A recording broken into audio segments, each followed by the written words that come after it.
Saludamos al economista Carlos Cordero. Él es consultor económico. Economista Cordero, quisiéramos iniciar este diálogo preguntándole su opinión sobre el nuevo viaje presidencial de aproximadamente 2 semanas con destino fundamental a la China. También el presidente tiene en su periplo previsto ir por España y finalmente Italia. Los propósitos se han dicho en primera instancia tratar de conseguir algo de financiamiento para el país de la China y por otra parte fortalecer la cooperación bilateral y multilateral con los tres países visitados. ¿Qué es, en su criterio, lo que perseguiría el presidente?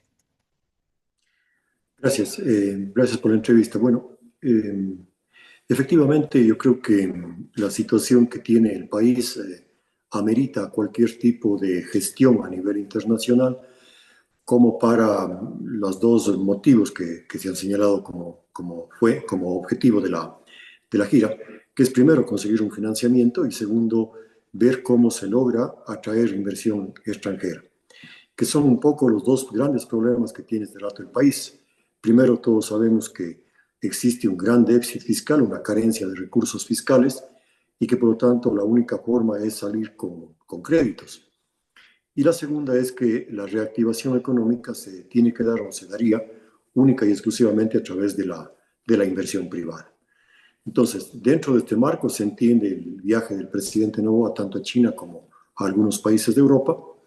Eh, Obviamente habrá que ver qué tal éxito tiene.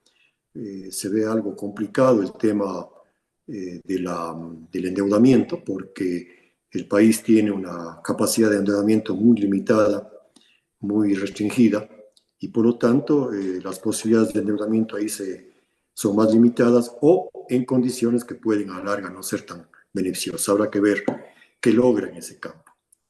Y en el campo de la inversión extranjera también la cosa estaría así condicionada a ver en qué áreas y en qué condiciones se da esa inversión. Ese parámetro de riesgo país, que es un parámetro dado por entidades de Occidente fundamentalmente, tienen también una aplicación en la China. Sería el referente para la determinación en caso que se dé alguna operación financiera de intereses hacia Ecuador. Bueno, no directamente. En general, el riesgo país o la medición a través de este indicador de riesgo país se da en los mercados financieros internacionales y está atado fundamentalmente a la colocación de deuda vía bonos. Entonces, el riesgo país lo que mide es la capacidad que tiene el país para pagar sus obligaciones vía bonos que se colocan en los mercados financieros.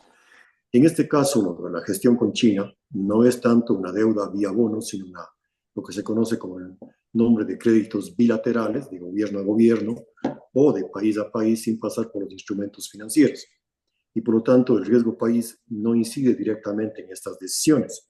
Allá ya depende de la forma en que el país que podría hacer el préstamo le ve la situación de nuestro país y sobre todo la rentabilidad que pueda obtener. Entonces, el riesgo país incide en algo en esa decisión, pero no es el elemento decisorio en las decisiones bilaterales. Lo que dejaría abierta la puerta para algún tipo de negociación en caso que se dé en condiciones más favorables que con los multilaterales. Indudablemente. Bueno, que los multilaterales no tanto, que los bonos sí. O sea, con los multilaterales lo que acaba de hacer con el Fondo Monetario, la renegociación o la ampliación del crédito, y eso va atado con ciertos préstamos de otros organismos como el Banco Mundial o la Corporación Andina de Fomento, eh, es una condición bastante ventajosa. Los créditos bilaterales que pueden ser mejores que créditos otorgados por los bonos, pero que no necesariamente son mejores que los multilaterales. ¿Y qué expectativas puede tener el gobierno con la China? Este tema del financiamiento aparentemente habrían surgido de sugerencias también hechas desde el Fondo Monetario Internacional de buscar más fuentes de financiamiento y por otra parte, a través de alguna coyuntura de encuentro de países asiáticos con países de Latinoamérica, se había dado el anuncio del gobierno de la China de que dispondría de unos 10.000 millones de dólares para créditos en Latinoamérica, cifra que en realidad no es tan grande, pero Ecuador aspiraría a tratar de obtener algo de esos montos. Claro, y el otro tema que habría que ver ahí es, no necesariamente un país le presta a otro país vía algún pagaré o algún compromiso de pago.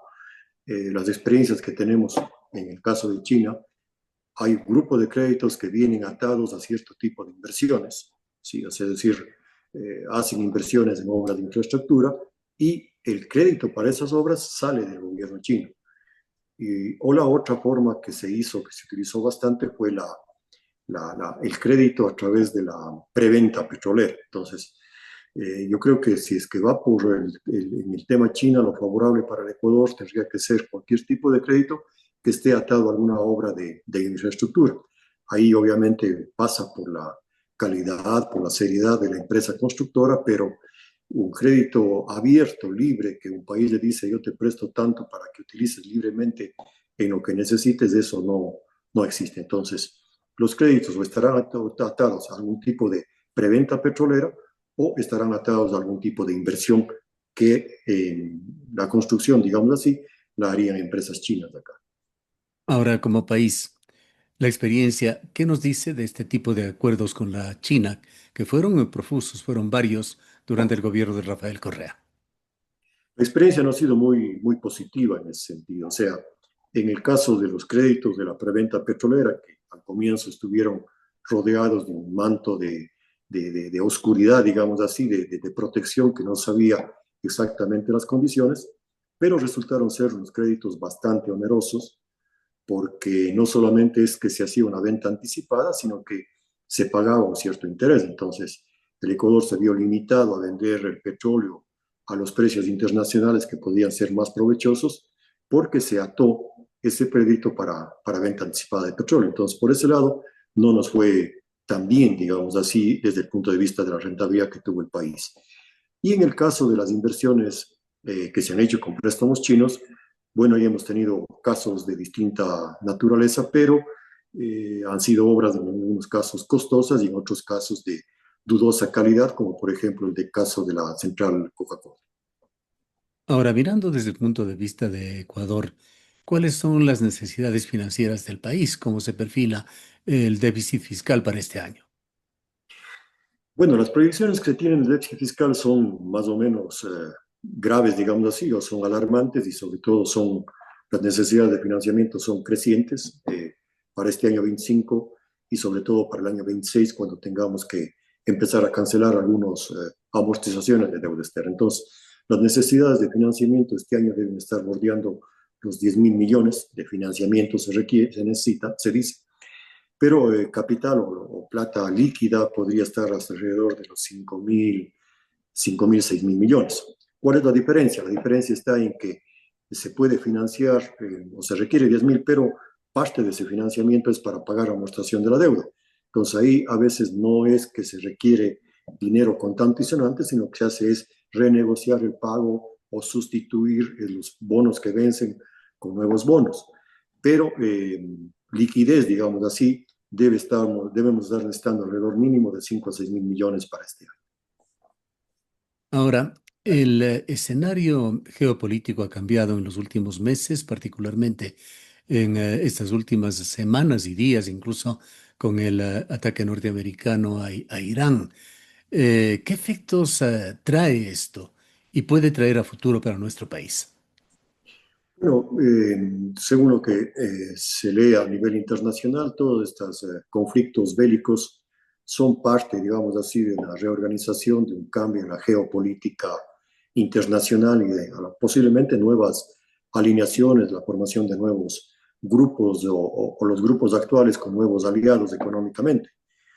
En ese sentido, habrá que ver un poco en cuál grupo queda el país y económicamente al Ecuador le puede ser de alguna manera beneficioso, entre comillas, o temporalmente beneficioso, porque sabemos que cuando existen conflictos en el Medio Oriente, las primeras manifestaciones de ese conflicto son la subida en los precios del petróleo, que para el Ecuador es beneficioso en general. Pero de ahí la reorganización de esta geopolítica internacional habrá que ver cómo se da y el país, el Ecuador, en qué segmento queda alineado. De cualquier manera, lo que sí se puede avisorar es de que puede existir hasta cierto punto un conflicto y por eso habría que ver cómo maneja la visita del presidente a China, porque de alguna manera hay que ver si se alinea más con Estados Unidos o más con China en temas económicos y en temas comerciales. De alguna manera se presenta esto como una encrucijada para Ecuador. Se puede presentar como una encrucijada porque realmente se supone que el Ecuador, y así lo han dicho incluso el presidente Trump, de que el Ecuador es un aliado de Estados Unidos y sabemos que a nivel internacional, sobre todo la guerra comercial, la guerra económica, si podemos llamar de guerra, es un enfrentamiento entre China y Estados Unidos. Entonces el Ecuador buscar como aliado o como apoyo a China a lo mejor significa alejarse de Estados Unidos o viceversa. Y en el tema internacional, aunque es muy temprano todavía para prever el curso de los acontecimientos, ¿qué es lo que se está dando? ¿Cómo ha despertado el mundo en esta nueva semana de actividad tras los hechos del fin de semana?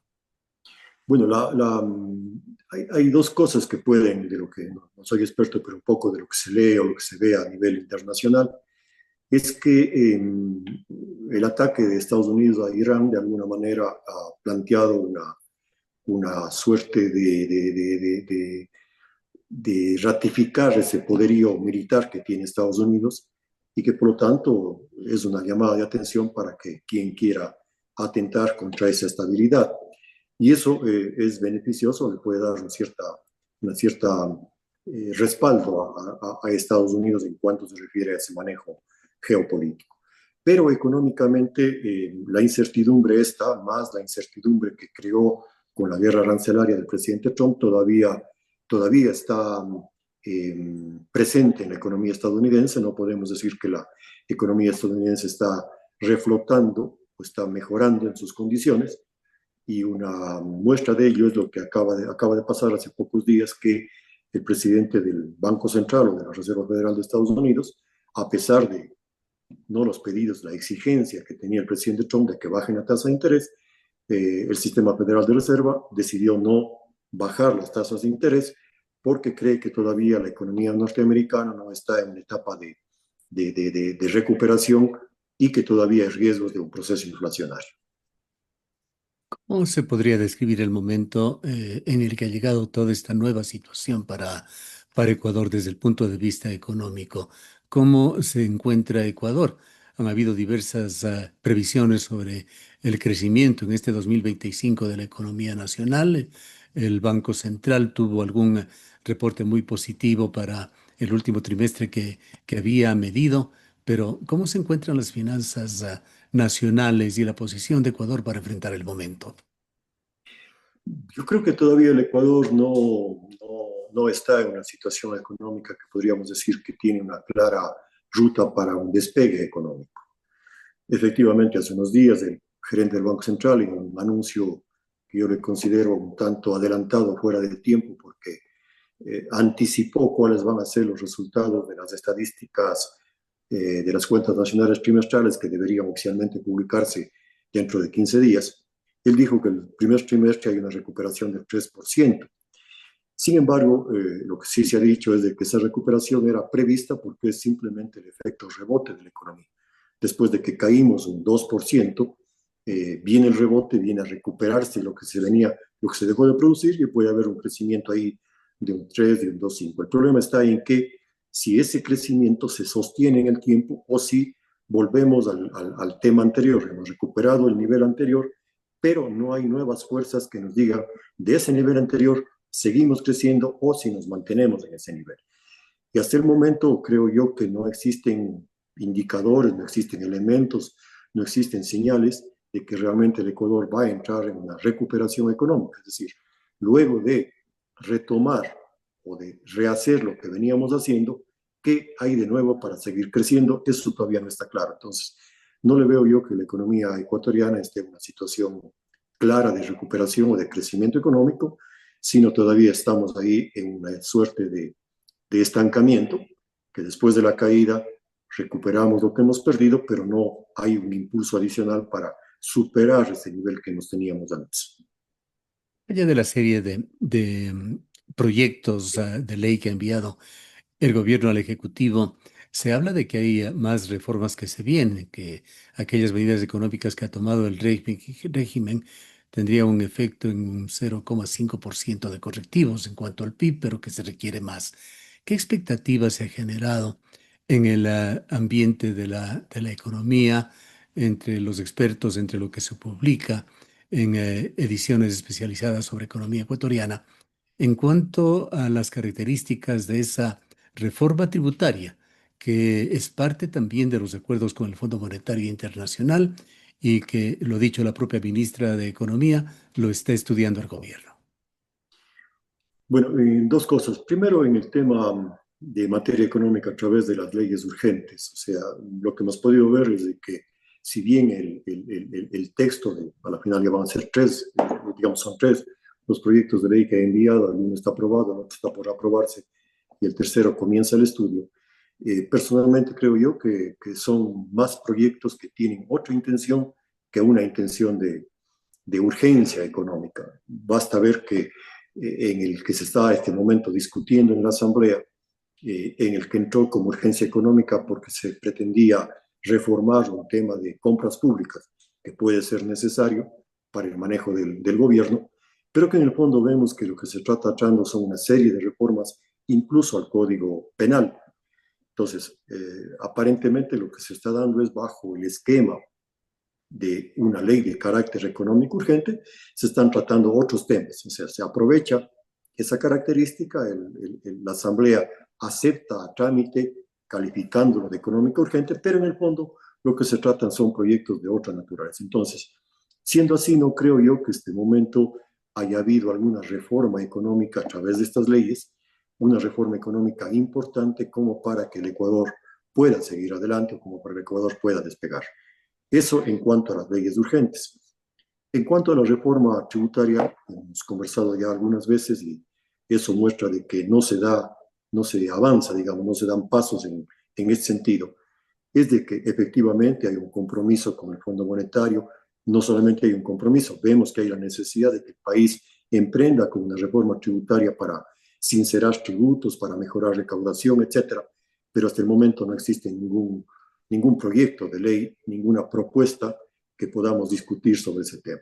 Es una tarea pendiente, pero que tampoco sabemos cuál va a ser el camino o en qué dirección va a ir, porque no, el gobierno no se ha pronunciado absolutamente, no ha dicho nada absolutamente sobre este tema. Hace un mes, el presidente de la República, el 24 de mayo, en una parte de su discurso de posesión para el segundo periodo, habló de que será el Estado en su gobierno el catalizador de la economía, generando una expectativa que no se tenía hasta ese momento de que el gobierno empiece a generar proyectos de diversa índole que catalicen la economía. ¿Alguna señal en la práctica se ha visto de esto en este primer mes transcurrido o en las intenciones del gobierno? Creo que todavía no. O sea, y esperar que el gobierno haga inversión pública directamente, a no ser que consiga créditos dirigidos de los que hablábamos al comienzo, es prácticamente imposible porque no tiene los recursos para ello. Pero que el Estado catalice la economía del país no significa solamente que va a hacer inversión con sus recursos, sino que va a dar señales para que haya inversión privada o para que proyectos necesarios de infraestructura pública se hagan vía lo que se llama ahora las alianzas público-privadas.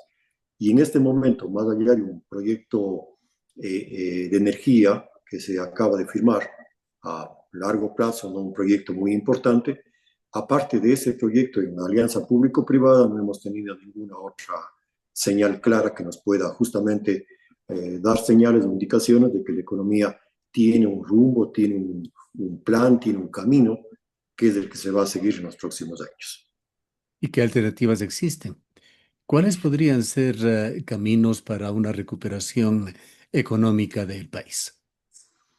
Yo creo que el primer camino es que el gobierno dé clara muestra de que tiene efectivamente un plan económico que seguir. O sea, que tiene un proyecto, un plan económico, no solamente un proyecto, no solamente medidas por ahí aisladas de ajustes o de mejoras, sino que tiene que haber un plan, un proyecto a seguir, que tiene que haber una estrategia económica de conducción del país. Eso creo yo que es el punto primero para poder emprender cualquier tipo de colaboración o de participación o de asociación con el sector privado que debería ser el motor que empuje la economía del país. Entonces, la primera tarea, creo yo, es tener claro esa estrategia, ese plan que hemos dicho algunas veces. Si es que no hay una hoja de ruta, cualquier medida que se tome, cualquier acción que se tome va a ser parcial y a lo mejor no va a ser duradera en el tiempo.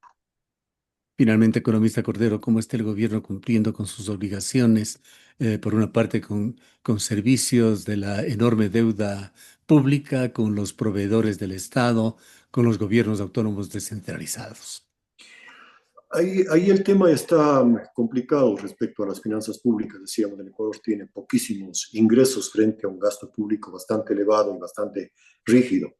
Y obviamente hay compromisos de deuda que se vienen pagando porque es más riesgoso, más complicado no pagar ciertos compromisos, pero sí está aumentando el nivel de atrasos, digamos así, o el nivel de deudas por no pago de proveedores o de distintos usuarios del presupuesto general del Estado. Eso es una muestra clara de que todavía las finanzas públicas estamos con serios problemas. Entonces, puede haber ciertos pagos, ciertos momentos que más o menos se igualan o se pagan facturas pendientes, pero no es una solución definitiva y los atrasos continúan estando presentes en el manejo del presupuesto fiscal. Bien, queremos agradecerle mucho por haber estado con nosotros. Gracias, gracias a ustedes. Declaraciones del economista Carlos Cordero, consultor económico.